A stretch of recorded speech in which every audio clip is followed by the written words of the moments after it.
He walked into his own store, unnoticed, blending in like any ordinary customer. The shelves were quiet, the lights flickering slightly, but something felt off.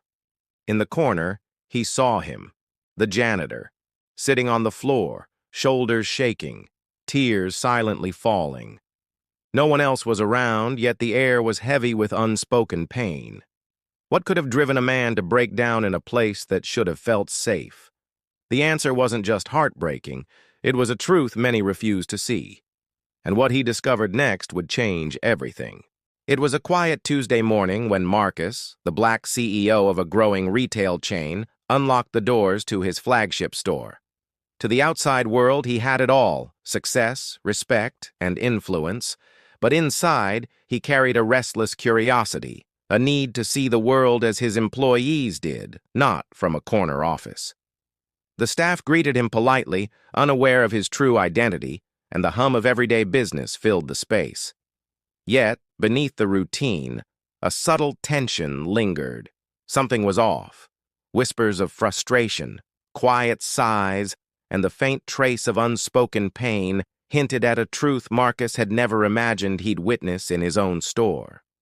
Marcus moved through the aisles, pretending to examine products, his eyes constantly scanning the staff.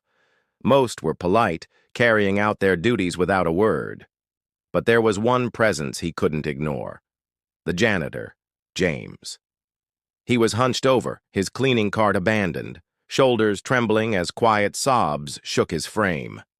Marcus froze, heart tightening. This wasn't just fatigue.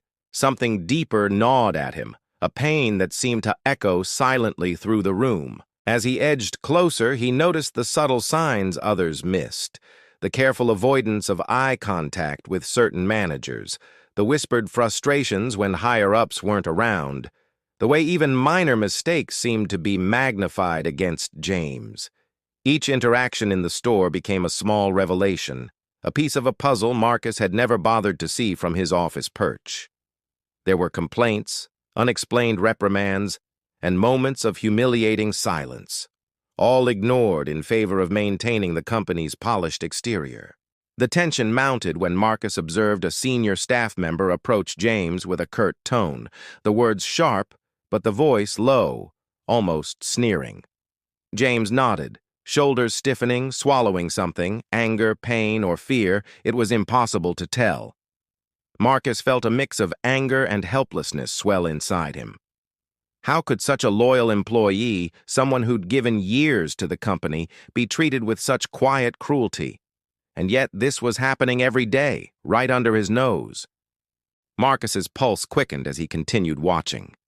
The janitor's work seemed endless, repetitive, yet each task carried a heavy weight, like a man carrying the world on his back with no recognition, no support. He realized then that James's tears weren't about the work itself. They were about the way he was unseen, unheard, and undervalued in a place that should have been a community.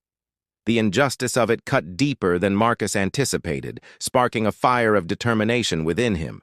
Just as he stepped closer to offer help, a manager glanced in his direction and paused, suspicion flickering in their eyes. Marcus froze. Would his intervention make things better, or risk exposing James to further scrutiny? The store felt suddenly smaller, heavier, the air thick with tension. And then, in a moment so fleeting it might have been missed, James's gaze lifted, direct, raw, and pleading. It was a silent call for acknowledgement, for justice, for someone to see him truly. Marcus knew he couldn't look away. Whatever was about to unfold would reveal more than just a moment of personal suffering. It would expose the hidden layers of bias, neglect, and racial injustice embedded within the walls of his own store.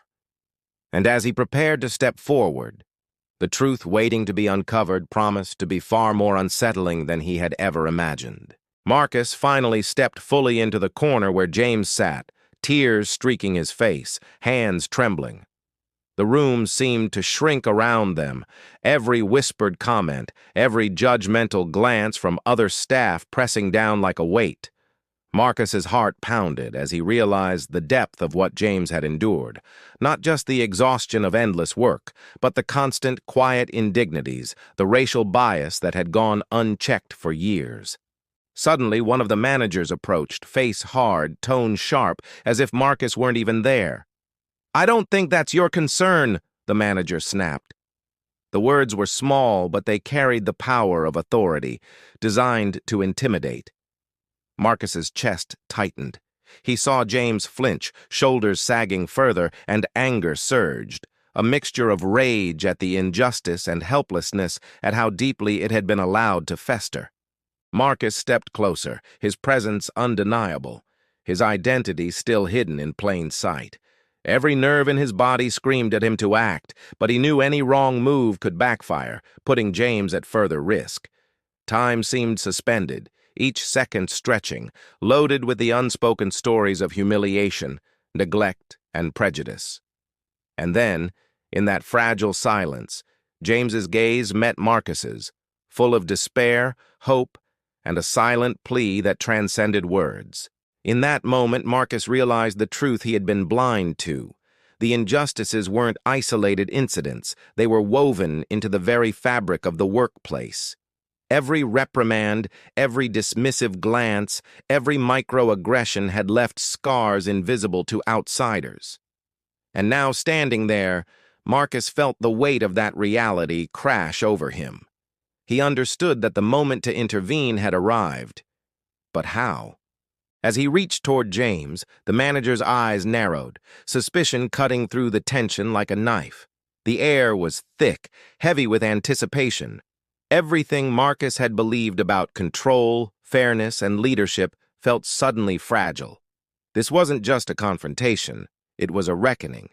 And what happened next would change everything. Marcus finally revealed his identity, stepping out from the shadows, and the room fell silent. The weight of years of unnoticed struggles hung in the air, and James looked up, eyes wide with disbelief. For the first time, his pain was seen, acknowledged, and validated.